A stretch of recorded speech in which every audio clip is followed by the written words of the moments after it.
Welcome to a Celtic State of Mind. I'm Paul John Dykes. Once again, I'm joined by Colin Watt. We're on a little earlier because there's going to be two different broadcasts today, Colin. We've got a very special guest who will be dialing in after this bulletin, perhaps to give a different perspective on what we're going to be talking about. Some major developments in the world of Celtic over the last 24 hours in relation to the reaction, not only of the influential fan group, the Green Brigade, but also of some former managers, and in particular Martin O'Neill. There seems to be a charm offensive in the press over the last 24 hours. Colin, what do you make of all of that? I think it's to be expected, to be honest. When you look at things, when you look at the people that's made the comments, in particular Martin O'Neill, Neil Lennon was his sort of protege. You look at the iconic images of Neil Lennon, it's the one at Ibrox where he's got his arm round him, and I think when he was coming into management, Martin O'Neill was a mentor for him, so I'm not really surprised that Martin O'Neill coming out and backing him. What has been probably the biggest development over the last 24 hours has been the statement and the banner from the Green Brigade. Now, when you look at it, they are, as a lot of people have said on social media, they're not the voice of the fans, but they are an influential fan group. And to be honest, I think this is what you would expect from them, because I think if we were at the games, you'd have probably seen these banners before now because of the way things are going. And I've seen a lot of people saying that they were out of order. I've actually seen some people saying they should take their season tickets off them. People have a right to voice their opinions. And if they believe that it's the time to go, I would say I do agree with them. The club have come out and made their point that they're not going to move on Neil Lennon, but for me, I see that as the vote of confidence in him, the dreaded vote of confidence, and he's probably maybe only one or two bad results away from being let go. I've been thinking long and hard. I mean, every day I've been thinking long and hard about this, Colin, because it's been the subject of the bulletin now for some time. And some people say to me, you keep going on about it, but our narrative is determined by what's happening at the club. Our narrative is determined by the performances on the pitch and ultimately the results that Celtic are getting. So whilst we're not doing too well, I mean, we've got to reflect that, Colin. You can't, be a sycophant. You can't say everything's going to be okay. You've got to analyse the situation and look for reasons as to why. Why is it not going well? What's the reasons for it? Can it be put right? And there's a multitude of reasons. I mean, there's so many things that are mitigating circumstances around what is happening at Celtic at the moment. And some fans, and by the way, there's a lot of comments coming through already, and I would expect that because it's a very emotive subject. Some will agree with what the Green Brigade have done, some will vehemently disagree, and we'll try and give as much balance as possible. There is no narrative here, Colin. It's not as though everybody needs to agree with what I say or you don't get on the show. I never brief you as to what you have to say on the show or anybody else. Everybody has their own view, and that's what's important. We need to get the views out. So as you say there, the Green Brigade are a very select group within the Celtic fan base, respected by many, and a lot of people don't think that what they do is right. I mean, I think they've brought a lot to Celtic Park over the years. I've spoken about them, I've praised them. They don't always get it right, Colin, but I think what they've done over the piece has been fantastic for the atmosphere of Celtic Park over the years. So what's happened here is, a Celtic state of mind. I guess I've pinned their colours on the mast. I mean, it's all about Celtic for me.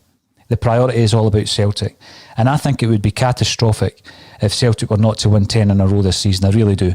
I think we're staring down the barrel of that as we speak.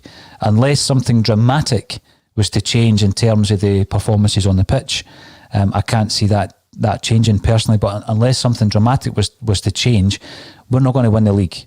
Now, people continually tell me to look back on last season, the capitulation of Rangers. That doesn't mean to say that we've got a God-given right for our main challengers to start dropping points. They don't look like they're going to start dropping points. So at this moment in time, I can understand how emotive people are. I've given my view on the situation. What happens tomorrow night if Celtic go out and play as they did against Lille in Europe? I mean, I'd love to see it, Colin. I'm not one of these guys that's willing Celtic not to win a game. When Laxalt scored to make it 2-2 against Hibs. I'm diving about like everybody else, like I'm in the stadium. I don't want Celtic ever to get beat. I never want to see Celtic losing a goal.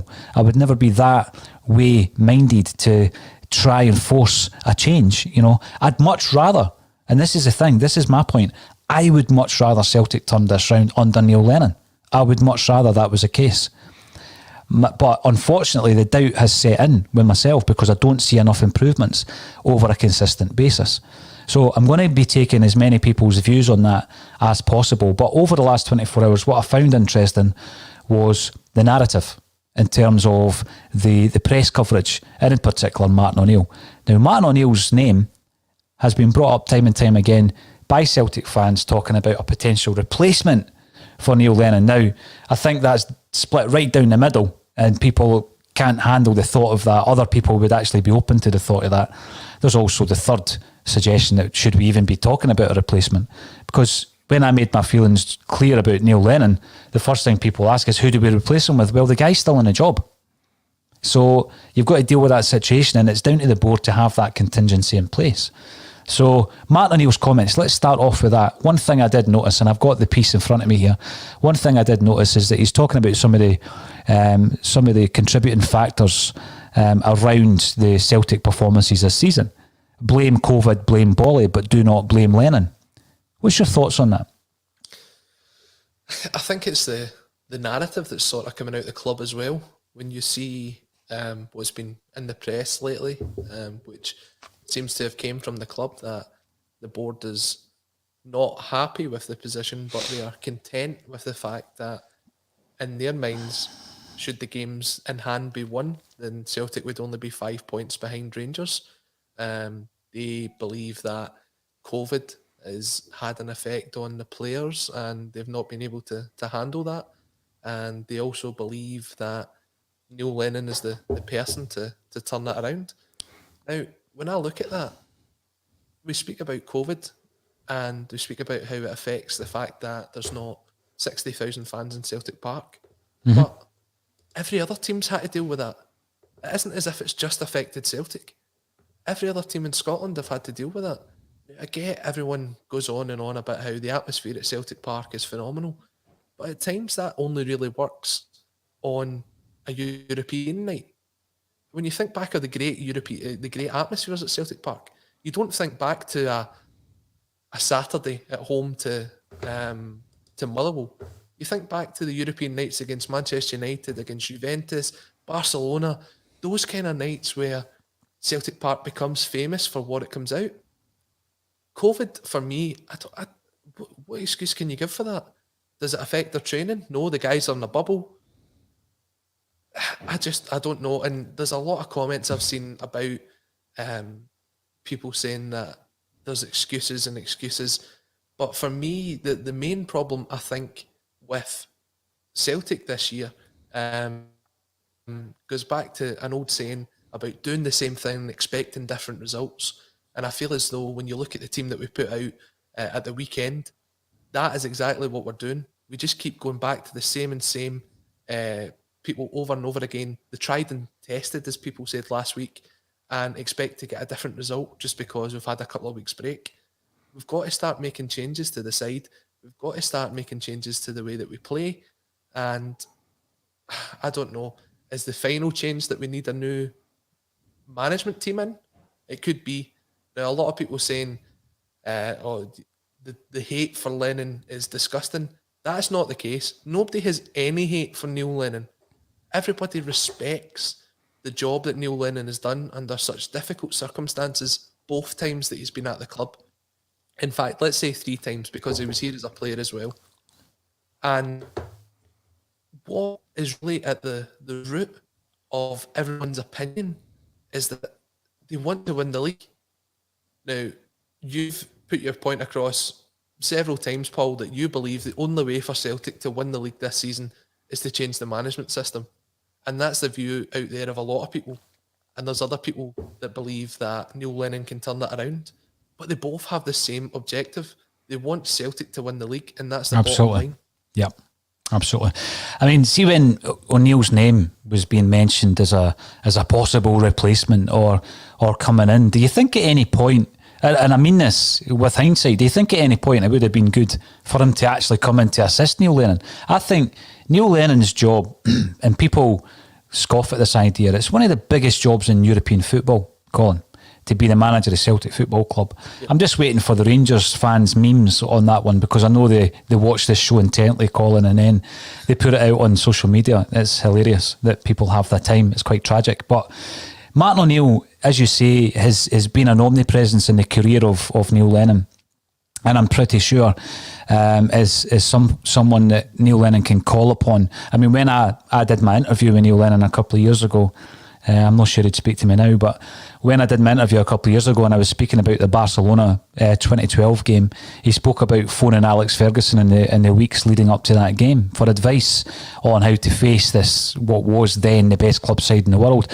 So I think Neil Lennon is not averse to actually speaking to managers he's maybe got to know, or managers that he's worked with, Colin.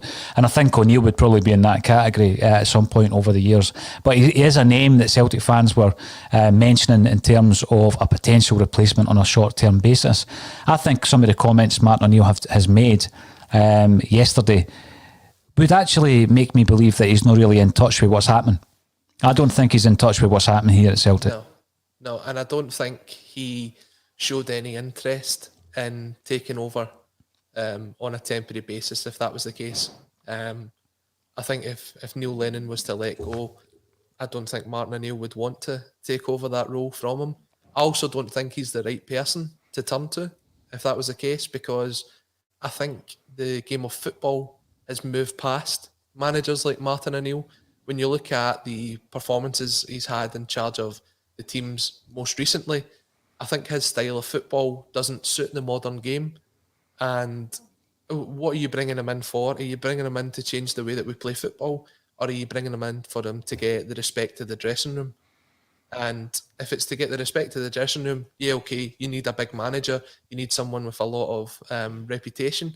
But if you're looking for someone to change, as Neil Lennon says, the culture of the team, then you're looking for someone with fresh ideas, with ideas that are relevant to modern football.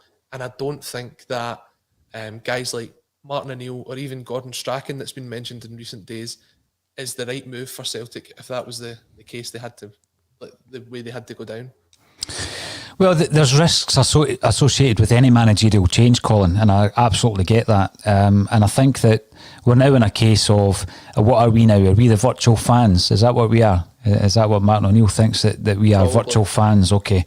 So does that make us any less because we have no choice than to be virtual fans? You know, it doesn't make us any less. It doesn't make our voice any less relevant to the situation, and our opinion any less relevant. But sometimes people think, oh, you're just a podcaster looking for hits, this and that, so you'll say something controversial. All that I ever say on here is my views, and then we try to back them up with some balance. And what is important today, Colin, is we're going to have some balance, because there's going to be a second part of this show with a completely different guest who thinks completely differently and is very much behind Neil Lennon. So I think that's also important, to get that balance and strike that balance as well, get two views. So when we're looking at a respect of the dressing room, you just said there, if Martin O'Neill comes in, they demand, a man like O'Neill would demand the respect of the dressing room. Surely Neil Lennon should demand the respect of the dressing room. Do you think he still does? Do you think he still has that? I think so.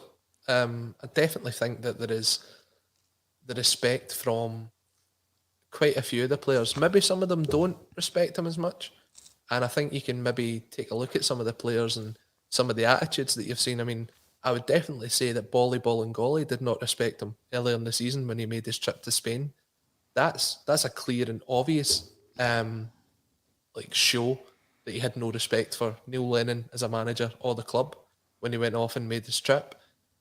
Is there other players that's like that out there? Is it maybe the reason that we're not seeing so many of the players because they don't have the respect of Neil Lennon? It's an interesting one. When you look at the staff he's got around him as well, you've got Gavin Strachan, you've got John Kennedy. When you're looking outside the terms of Celtic and you look at what they've done in the footballing world, is there a lot out there for them to be respected by people that's coming into the club? Now, Neil Lennon obviously got the respect of guys like Albin Ayeti, who he managed to convince to come to the club.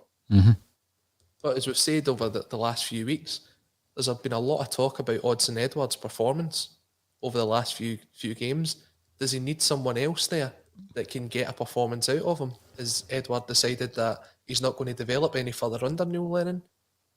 There's so much going on.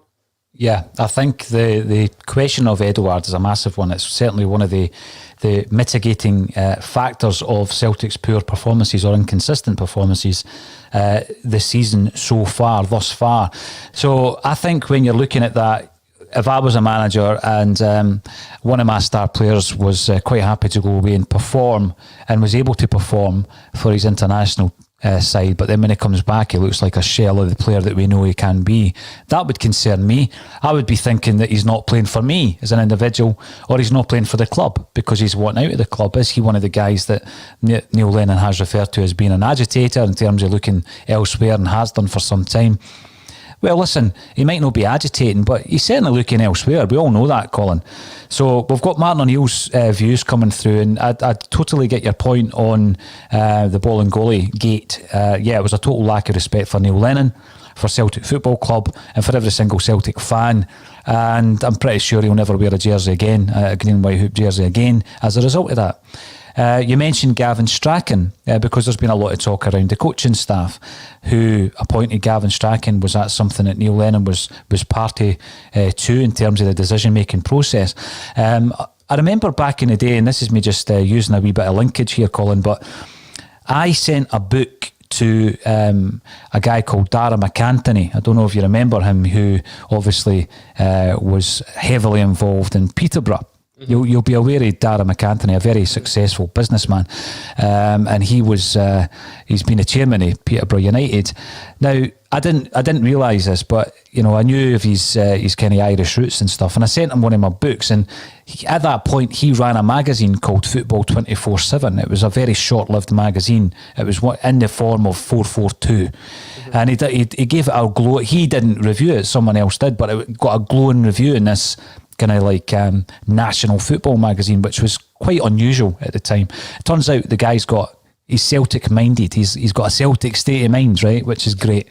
But he appeared fairly recently on a podcast talking about he's surprised that Celtic had appointed Gavin Strachan, and that's coming from someone who obviously was well aware of his performance and the job he was doing at Peterborough. I think I was pretty surprised. I don't know about yourself. It was quite a left field move. If the guy comes in and he's brilliant, then you're a genius for making that move and making that decision. I haven't seen anything at all to say that it's been a good decision. Yeah, I have to agree with you there. I mean, the name Gavin Strachan to me wasn't even known before we were linked with bringing him in as a coach. And when you look at someone that he's replaced, obviously Damien Duff is a household name in the terms of UK football. A lot of people know what he's done as a player. As a coach, maybe not so much. But when you look at things like that, when you're being coached by someone like Damien Duff, then you respect what he's done in the game and you take time to listen to him. I'm not saying that Gavin Strachan's a bad coach. Don't really know what he's like. But when you're replacing someone like Duff with Gavin Strachan, I don't think that was the right appointment.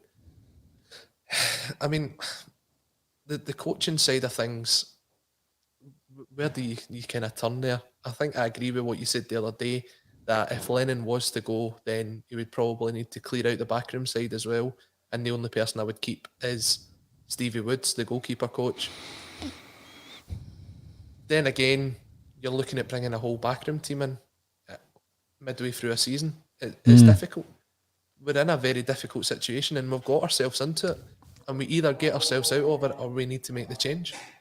You're right, we have got ourselves into it. This is the thing, we are the architects of our own demise thus far. I'm of the view, Colin, that this can be salvaged. I actually think that this situation in 10 in a row is salvageable. I know that a lot of fans are feeling that it's not at this moment in time. There's probably a few comments that we'll go through as we go through the broadcast who'll say that the 10 is gone. I seen a lot of that yesterday. I don't think it is.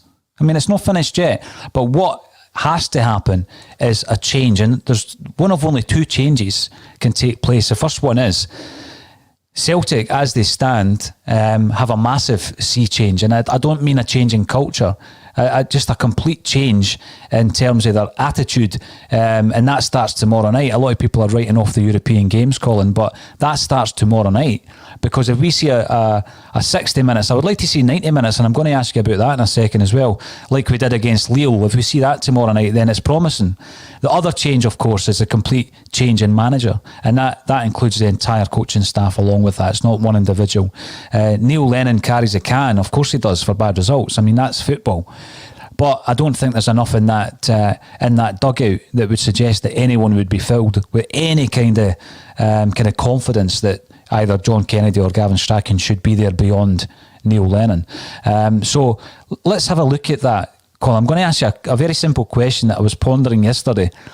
What's your finest 90 minutes of the season that Celtic have produced this season? Has there even been one?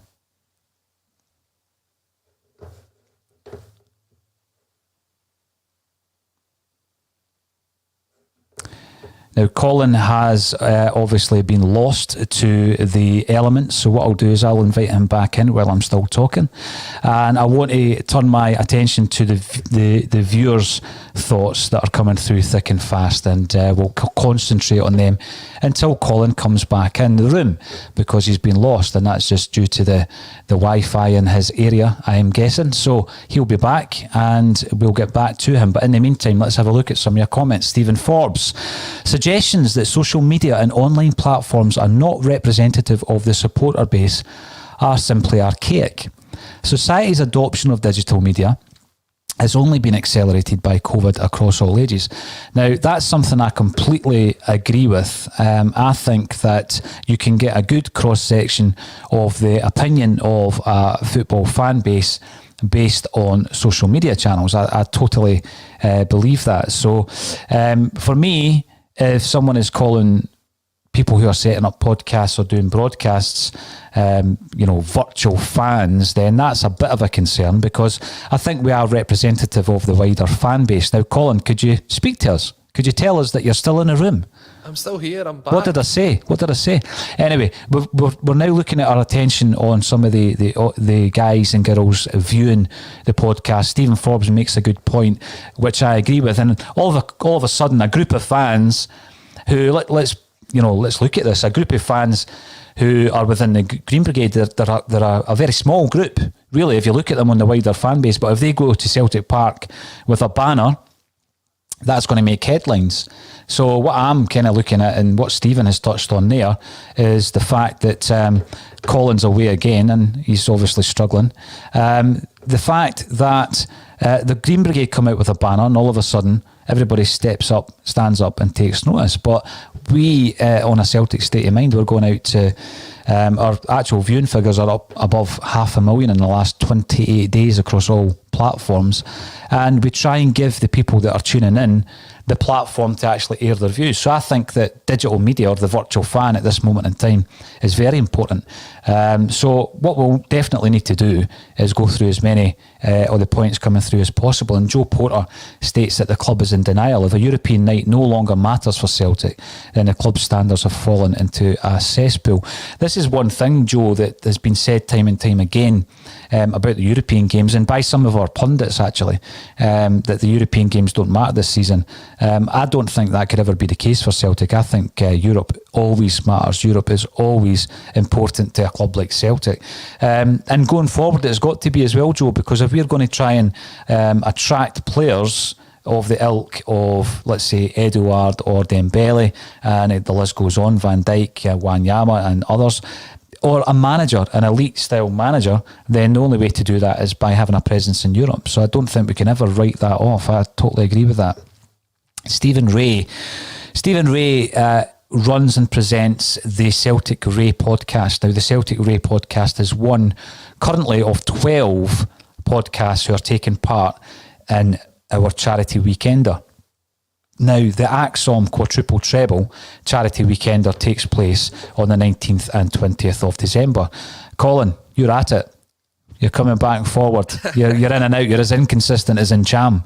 You're back. Let's hope you stay there. Right. So Stephen Ray runs a podcast, and his podcast, the Celtic Ray podcast, is one of 12 who have signed up for the Charity Weekender. So what we're going to be doing, we're going to have 24 hours of live broadcast footage from a variety of sources all around the Hearts Scottish Cup final, where Celtic could obviously make even more history by becoming quadruple treble champions. 1 hour slots by individual podcasts, so it's not just going to be my dulcet tones and that of Colin Watt and others on ACSOM. And we're trying to embrace as many of the Celtic digital, virtual media groups as possible. Stevie Ray is going to be one of those. And Stevie says, Neil has survived Ferencvaros, Rangers 2-0 defeat, and a humbling 4-1 pumping of Prague's second string. But will he survive the banner? That's interesting. Colin, what's your thoughts on how influential something like the Green Brigade protest, because that is a virtual protest. The fans have every single right to come out and put their point across. The banner is obviously, I think, in retaliation to the comments that have came across from the board, which have been put out in the press in recent days, that say that although they see that the voice and the opinions are out there, that they still believe that Neil Lennon can turn it around. Now, obviously, when you look at some of the banners that the Green Brigade have done before, I think they have got a point across to the Celtic board, and this is the only option they have to get out there. It's not as if they can get into the grounds at the minute. This is their way of putting their point across. And, okay, some people will say it's not ideal that they've put it outside the ground, especially in the week that everything's gone on. It looks as though Colin is on his way out again. So Vinny on YouTube is making a comment that the Green Brigade won't get the board to fold here. If anything, they're more likely to stick by Lennon to show who runs the club and who makes the decisions. Well, I can only think back to the previous protests during my support of the club, obviously back in the dark old days, and protests were very successful. As difficult as Colin was saying there before he disappeared, it is very difficult these days for a protest to even take place because of the fact that we're not able to go to the stadium. But a group of fans have done that today. It's been posted on social media and it is spreading like wildfire. Therefore, it's something that we have to stand up and take notice of. Now, this is part one of a two-part ACSOM bulletin. We will have the second part coming up with none other than Tommy Sheridan. Tommy is coming onto the show. He's going to be dialing into the show and he'll be talking about his support of Neil Lennon, because I think what's important is we get a bit of balance about this. I think I and ACSOM have made our feelings known and pretty clear on the situation, so we are going to get someone in to give us a different perspective on it, and that is Tommy, who I'm sure you will all be familiar with. So loads of comments coming in and we'll continue to look at them, and if Colin decides to come back in, we might bring him back into the broadcast before we close this one up around about 1 o'clock. Now, the DJ of choice, you're commenting on YouTube. We have been flat since Gavin Strachan came in and we missed Damien Duff. Listen, I think that's a great point, because we don't know what's going on behind the scenes. Some people have got sources. I mean, that's been one of the issues actually in recent time, is the amount of sources that are out there, and you know, people sending teams via text, and those teams being read out live even on ACSOM, much to the derision of many, me included. But these sources are things that do exist. They exist in every single football club, and it's not always players. It could be a staff member. Here he is. He just pops back and forward. You know, there he is. Colin, what's happening, man? I've seen a lot of comments in the chat about people saying that some quite nasty things, actually. Apparently I fell off and died. But no, just like their club, I'm back from the dead. So yeah, that's not nice. Just like their club, I'm back from the dead. Okay, well, yes, I mean, we didn't want to talk about anything but Celtic, really, to be honest, Colin. That's what we do, try and focus on a Celtic state of mind. But people are very emotional at the moment, and it's quite clear that we're at that stage, Colin, where there's been a protest, because that's what it is. I mean, under the circumstances, that's as much a protest that you can do safely, by the Green Brigade, who have made their feelings known. They've made their feelings known in the past. I guess that some of the the banners, some of the points that they've made in the past on their banners. Some you would agree with, some that you won't agree with. Do you agree with the latest banner, Colin? For me, the question is, what option is there? What other option does the Green Brigade have right now? I mean, they've put the statement out, and to be fair to them, the statement was very fair, I think. They basically said that I think someone is outside your house, Colin, at the moment, cutting your Wi-Fi cable. It might be Peter Lovell. Club, but they believe that their time is up. And when... Unfortunately, it looks as though we're going to be losing Colin, but we will soldier on until our second guest comes in, and then we'll speak to Tommy, who is a very big supporter of Neil Lennon. And I think what's interesting as well is some of these comments that have been made by Martin O'Neill, there's been a lot of talk online about a charm offensive by Celtic as well, whereby they're coming out with a message, and that message is that Neil Lennon is staying and everything remains the same. Is it a vote of confidence? Is it one of these things that we have given in the past to the likes of Tony Mowbray? All you have to do is have a look at the weeks leading up to Mowbray's demise at the club, and the board came out and said he was still the man for the job. Was he still the man for the job? It was ultimately no. It was a big no. Therefore, what we're going to be doing now, we've had a look at Colin's take on the matter. I also found it very interesting that another Celtic podcast did an interview with former player Kelvin Wilson. I think his finest moment in a Celtic jersey was probably part of the Celtic team who defeated Barcelona at Celtic Park back in 2012.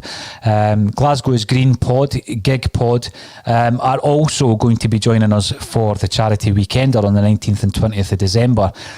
So brilliant that they've been able to go out and source an interview with Kelvin Wilson. We're all about bespoke content, and that certainly is that, where you go out, you source an interview and you get some headlines as a result of it, and you do deserve the headlines. What he was talking about is a lack of opposition knowledge, no professional diets being implemented at Celtic Park. He was shocked at the healthy food Nottingham Forest were making the players after he left Celtic to go to Nottingham. Very little shape and training, more fitness drills. So it looks as though he was being fairly critical of the approach of Neil Lennon. But that was then and this is now. Has his methods changed? I mean, I don't know. I don't have an insight behind the curtain. I don't know what goes on behind the curtain at Celtic Park. But I did find it very interesting. Fair play to the podcast for getting the interview now. This Celtic Stater of Mind broadcast was part one of two. We had Colin Watt. He came back and a couple of times, but I don't think there's any point in continuing to do that, because if you continue to make the same mistakes time and time again, you are only going to see the same outcome, and that's one of the biggest problems at the moment with Celtic. I'm hoping that we can turn it around, and our next guest, who's going to be on probably in the next 5 or 10 minutes, is someone who is a supporter of Lennon, and that's Tommy Sheridan. So I've got to thank everybody for getting involved today. We'll be back online in the next 5 or 10 minutes, where I will be joined by Tommy Sheridan, and we'll be able to discuss someone who has a different view on the situation at Celtic at the moment. Thank you to Colin Watt, and thank you to each and every single one of you for joining me today on part one of the Celtic State of Mind Bulletin. I'll see you again in 10 minutes.